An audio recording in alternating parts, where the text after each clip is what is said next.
Welcome back, listeners of the T.R.O.N podcast, the randomness of nothing. As always, I always promise you interesting subject matter experts in their field of work, what they do, and how they shape the world and the communities around them. This gentleman is from our neighbors to the north, from Kingston, Ontario, life coach, author, entrepreneur, Wayne Pratt. Thank you, Rashad. Very much appreciate you. So, we've had a pleasure of obviously talking both offline as well as, online as well too, and you shape and impact various lives, and I'm very honored that you took time out of your schedule. So please, for the purpose of the show, give a little bit of a background about yourself. Well, I am been a life coach for 10 years. Mm-hmm.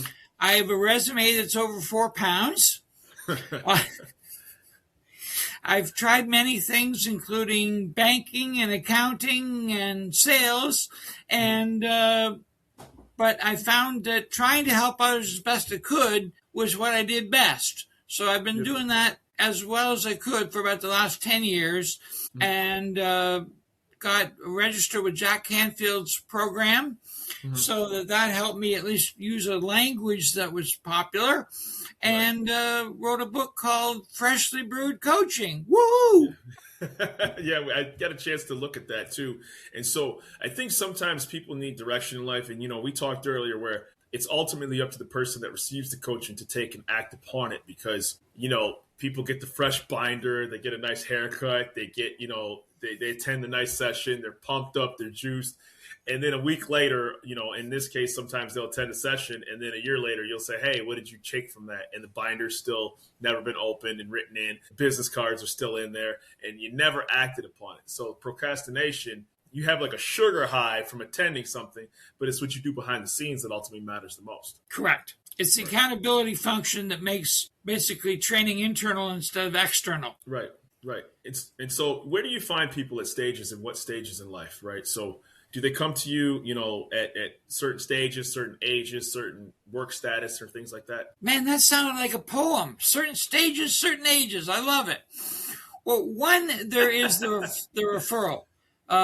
My buddy Wayne Pratt, I think he could help you when you meet him, is still the best. I love the third person inserting right there. There That's you awesome. go. That's awesome. But then the other one is you get used to habits. And whether it is a job, maybe a job that's gone boring, or a job that someone suggested you should leave by your choice or theirs, or the big one that's exciting is I'm going to retire and now what? Okay, I can golf, I can play cribbage, but then what? Right. So, how did you get into this field of work? Was there something that pursued you to get to this field? Was it a cause? Did you see something? I don't want to get too personal, but was there something that sparked in you that said, this is my unicorn, so to speak, and I can go in this direction? Actually, there was two. One, I worked for a CA firm, and the CA didn't like people. So my job was to actually interview them and listen to their dreams and their hopes, and I would build that part into the service, and I got good at it. And I found that after we were done, their spirit was lighter. Right. But as far as timing, I was with a credit union, and a credit union offered me $5,000 to go away, which I thought was quite generous. And all of a sudden, That's I saw all these ads in my email about you could be a life coach. And I had the $5,000, so I hit send. And next thing I know, ta-da! Oh, beautiful, beautiful. So what certifications do you have to go through to be a life coach? Because it's so personal with people. It's about their hopes, their dreams, in many cases, very traumatic events that happen with them. So can you describe that field of work and the levels of certification that are involved with being that? This is ironic. The truth is none. Really? To start. Now, interestingly enough, there is an organization called the ICF, or the International ICF, the International Federation of Coaches, that is considered pretty well the standard. And that takes usually about a year. And there are many people offering the same standard that you take the course wherever you take it, but then you get automatically certified in this ICF. And it is very useful. The biggest thing I learned in that first year was I thought I'd be giving all this expertise. No, it's not your opinion at all. Your job is to pull out of them what they want to do, be, and have. It's not your incredible wisdom. That's a sage. That's a different gift set. Yeah, it's about listening, right? It's about actually, and it's funny you say that because I always quote, there's I don't know if you're ever a movie buff. There's a movie called The Maltese Falcon, right? And so there's a character called Casper Gutman. He said, talking isn't something you just do judiciously. He's like, I distrust a closed mouth man. Talking isn't something you do judiciously. You have to stay in practice. Now, sir, we'll talk if you like to, but I'm a man that likes talking to a man that likes to talk, right? So I always use that quote because it's a two-way street, right? It's a listening and talking and observing information is not just coming from the person who's prospectively the coach, so to speak. I will give my industry a plug. One of the reasons why a coach is useful is your best friend is too interested in not hurting your feelings to tell you the truth. Yeah. And that is why a coach, either paid or unpaid, it doesn't truly matter, but why your best friend isn't the coach. Actually, one of the best examples is the wealthy barber, where the wealthy barber was the coach. Right. Because somebody, why is it? Why is there a proximity problem to where people, or they don't see it, or they're so concerned about that person's feelings, right? Is it a combination of both? Do you overlook what could be something bad because you're so close you can't even see it, or you don't want to ruin that friendship, so to speak? Well, one, never underestimate the ability to lie to yourself. It is truly a gift. That is true. That is very true. And the other thing is, some people hint at some things, but the other people just let it float by. And that's on them, not on you. Right. What do you have a couple different, you said that you have some steps, which is diagnose, prescribe, thrive. So yes. Can you describe that process, please? Sure. This came from the book with my co-author, Matt Huxley. And the first thing you have to do is find out where you are. That some people call it a discovery session. Some people call it meditation. Some people go off to the convent or whatever. But you have to figure out where you are. So you diagnose, like a doctor, and then you prescribe. And one thing that happens in our industry is people prescribe before they diagnose, and it makes a mess. Right. Okay. And then the key then with Thrive, which we were trying to make something that would sound very, nice jargony, but you want them to live in their new reality and prosper. Right. It's like similar to if you're trying to lose weight, right? The first thing you do is you actually have to do, before you go on the extreme end and just say, I'm just going to hit the gym, okay, you have to clean up your eating habits. Take small wins, right? So first thing you do is, okay, I'm gonna let me assess what I'm eating. I might do a fridge assessment, right? Okay, now I'm gonna do a fridge assessment. Then you do you look at, okay, when you're eating, am I drinking enough? Because usually when you're actually hungry, you're actually thirsty, right? So then you say, okay, well, first I'm gonna assess my fridge, then I'm gonna assess my caloric intake. Then you look at the exercise, and then you look at how much pounds you want to lose. And then when you know those steps to do that, you don't just go on the deep end and suddenly start running on the treadmill 40, an hour a day. Because first of all, it's dangerous because you haven't done a food assessment, what your body can stress and put itself to. And then number three, if you're still eating the same, you're not going to lose any weight. Something that gives me great comfort is both corn chips and potato chips both contain vegetables. That's what... That's true. It's true. It's funny how we convince ourselves that those are healthy. And the other part about it, which is funny too, is they actually tell you a serving size is 12. We'll tell anybody to eat 12 of them. It's not happening. That's certainly off the table. Actually, one thing that is interesting, and maybe more for your audience, if you phrase, I should lose weight, you're guaranteeing two failures. One, I should, which means you're not invested. Someone's telling you, so you don't own it. And second, lose. Don't talk about losing weight. Talk about maintaining a healthy fitness. Everyone hates to lose. That's true. And everybody's moment comes in a certain way.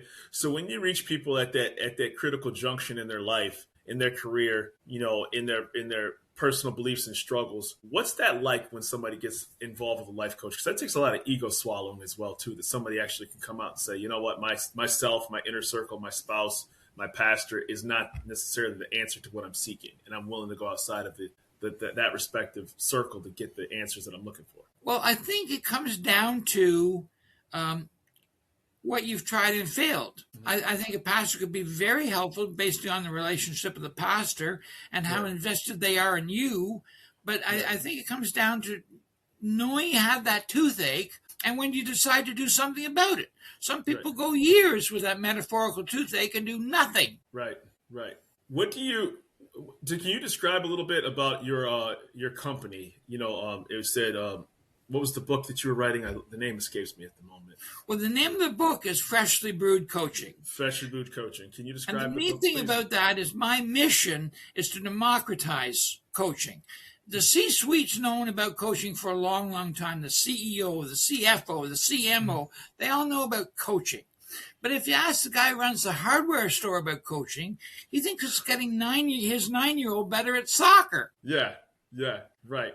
And so so when you democratize it, can you get into the specifics of that? Does that mean like we're going to do like a full assessment? We're going to find out, relationship management, personnel. What does that encompass? Okay, well, here's my shameless plug. Woo! You're supposed to do that. That's what we're here for.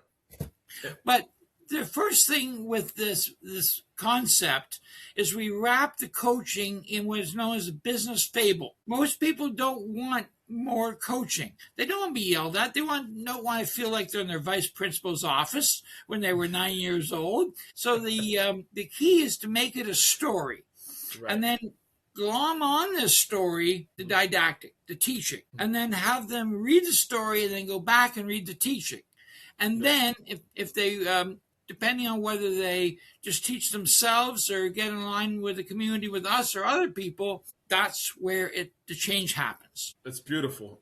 Where do you see people at when they've, had success with you and your coaching and they've said, is it monetary? Is it personal happiness? Is it professional development?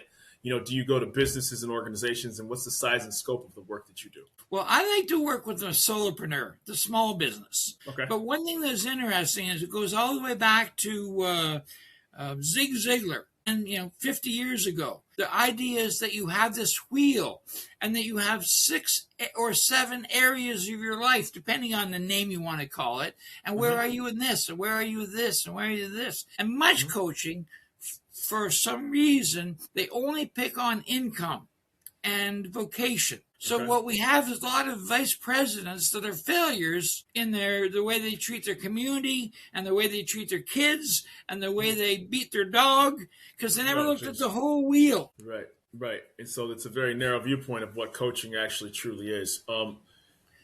What was it like when you took the Jack Canfield, course? For people that don't know, he's obviously the creator of Chicken Soup for the Soul. And, yes. And so what did that encompass, to really open your eyes of what that training Chicken was like? Soup was really, really interesting. One, because I respect him. Second, if you sell over 500 million books, somebody cherishes your opinion.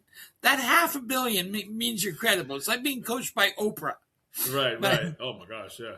But one thing that I just want to go back to, it's kind of neat. Most people pick a coach, it's to either make more money or get promoted, and that's fine. But then after 90 days, you can work on that for about 90 days, and then one of two things are going to happen. They choose another area of their life to focus on, or they go away, happy or unhappy. They got their goal, woohoo! Or they just say, well, it wasn't for me. But the bottom line is, most of our industry, most of our culture is the bigger syndrome.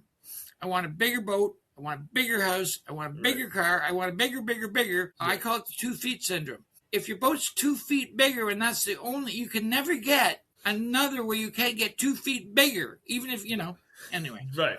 For sure. So did you yourself have to seek coaching? Right. They say never trust a coach who doesn't have a coach. So, in fact, when I started in this industry now 40 years ago, it was actually at a Brian Tracy seminar, and I said, I want to do that. I could do that. Yeah. And then I realized that the industry wasn't following it up with the accountability so that you stayed honest with you. You see, most of us process verbally. So we have all these thoughts in our brain, but by talking it out, you're thinking it out. And most people want somebody in the room to tell. I actually wanted to invent an inflatable coach where, you pay $79.99 and it's not a sex doll, it's your coach doll. It's your coach doll.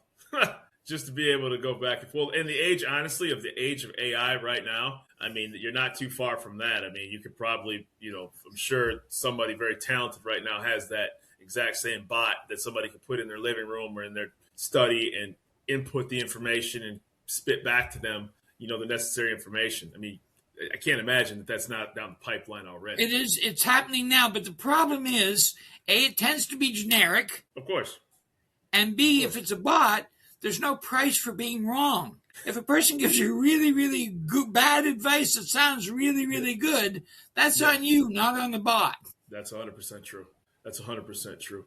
Did you, now you've been in this profession for 40 years. And so now coaching has been more mainstream, where it's been more accepted that people needed it. But at the time, if you get into that very early, it was either A, somebody very successful said, I don't need coaching. B, somebody who was trying to seek something out. There was a little bit of shame involved where they're like, there's something wrong with me per se. How did those barriers break down over the years that coaching is something that everybody ultimately needs? Actually, that's why I wrote the book. It's still being broken down. There was a belief 30 years ago that in order to get coached, you had to be treated like you were by a drill sergeant, where you're being yelled at. Right. No, that doesn't work. I don't want to pay $200 to be yelled at. Why? Yeah, right.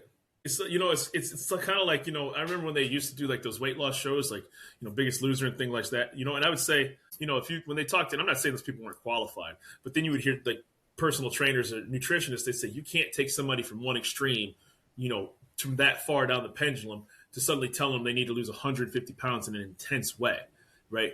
Like somebody who needs to lose, who's, morbidly obese, and I'm not making fun of anybody or their condition, you can't just suddenly throw them in cold water, so to speak, right? And so what you're being entertained with, is not necessarily the best way to go about it, because oftentimes that's too much of a shock to somebody's system. I think that it's useful here, not to flog somebody else's book, but James Clear's Atomic Habits does an amazing job at breaking down the myth of the resolution, making that little incremental change that changes your whole life.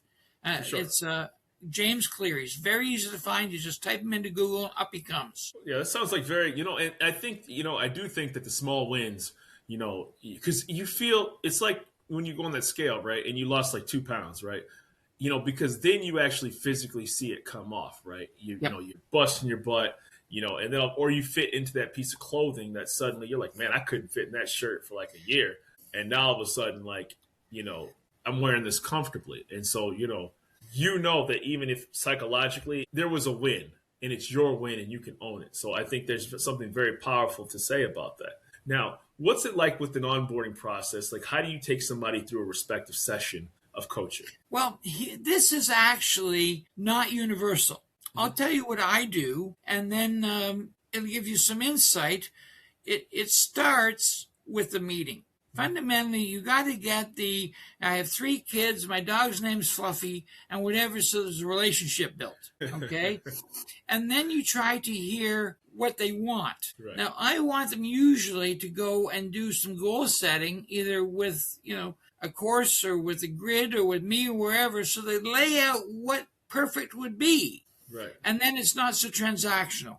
And then I do what a mini coaching where you get people honest by telling them truths they weren't ready for, that they answer without realizing they answered. Right. So one of the biggest problems with coaching is the client tells you what they think you want to hear. Right. And that goes nowhere. And other than maybe help your visa, you're not benefiting anyone.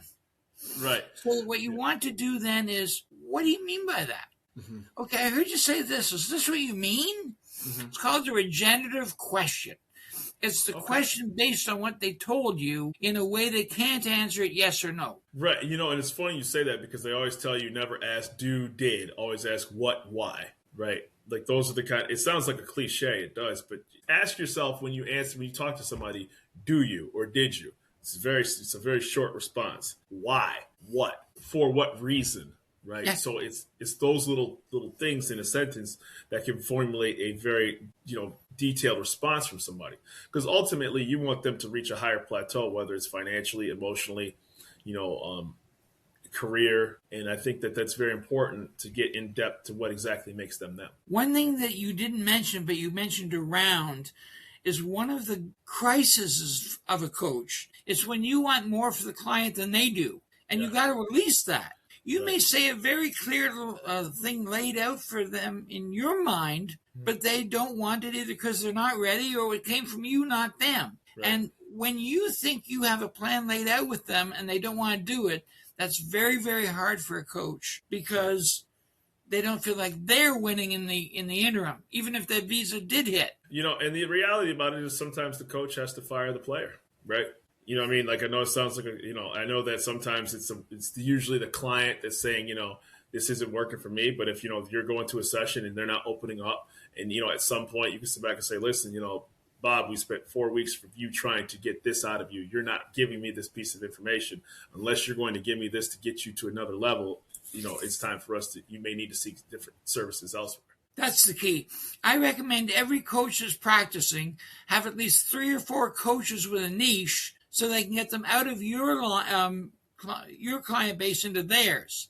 And in a perfect world, it's reciprocal, but at least you haven't left them stranded. Right. And, if correct. And I'm sure oftentimes that, on the extreme cases, maybe you could say, listen, whatever you have going on needs much more in depth than just coaching. You need, either medical, psychological or additional. I mean, there's certain things that, for all intents and purposes require higher level attention than just like, hey, I'm at a crossroads in life professionally or personally, if people start talking, on the deep end of things, and hopefully those are taken care of in a very respectful manner. What is the future like for your business? Well, there's the practical and then there's the MGM grand dream. I want to be recognized in airports. I'm all about being recognized in airports. Nothing wrong with that. What I would like is finding a way to have people who have too many people leaning on them so that they can't pour into them, and so that I can become that person's coach in a way that's the sort of the middle manager who says, I can't have 30 direct contacts. I can have 6. Right. The other 24 can buy Wayne's book. Absolutely. Well, it's no different than what they tell you, like on a boat or a plane, right? Like, put your own life vest on first, right? It's the truth. It sounds like, listen, you can't help anybody until you help yourself, right? And so the reality about it is that if you do have too many direct contacts, if you do have, too many direct reports in life and whatever the case may be, at some point, there becomes too much. And it's very important to know that, say, I need to know how to structure this, be more organized, to be able to assist the people that matter to me the most. And that's a beautiful thing. Where can people find, I always ask, I'm so appreciative of everybody's time. I always ask everybody this for the purpose of the show. Where can people find Wayne Pratt? Well, there's 2 ways. WaynePratt.ca, WaynePratt.ca will give you the nice general overview. And then if you want to learn more about the book and coaching, go to freshlybrewedcoaching.com. Beautiful. And, I'm looking forward to being able to have this show air because I think everybody at all stages of life could use some insights, some coaching, and some personal development.